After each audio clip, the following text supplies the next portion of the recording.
Hello అండి, ఈ చుక్కాకు చట్నీ చూద్దామండి. కొంచెం నూనె వేసుకొని పచ్చిమిరపకాయలండి, ఈ పల్లీలండి ఇలా ఎర్రగా వేగాక తీసేసుకోండి. ఇప్పుడు ఇదే పెనంలో చుక్కాకు, కొంచెం పసుపు, కొంచెం ఉప్పు, కొంచెం ధనియాలు, జీలకర్ర పొడి అండి బాగా ఎర్రగా వేయించుకోండి. ఇప్పుడు ఆఫ్ చేసి చల్లారనివ్వండి.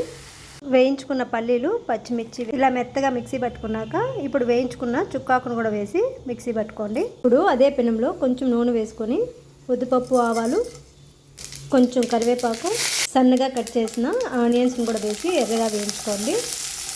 ఆనియన్స్ కొంచెం ఎక్కువ వేసుకున్నా కూడా బాగానే ఉంటుందండి టేస్ట్. ఆనియన్ ఇలా ఎర్రగా వేగాక ఇప్పుడు మిక్సీ పట్టుకున్న చట్నీని కూడా వేసి కలుపుకోండి. అంతే అండి, ఎంతో టేస్టీగా ఉండే చుక్కాకు చట్నీ రెడీ అండి. ఇది రైస్కి మంచి కాంబినేషను. మీరు కూడా ట్రై చేయండి. అలాగే మన ఛానల్ కూడా సబ్స్క్రైబ్ చేసుకోండి.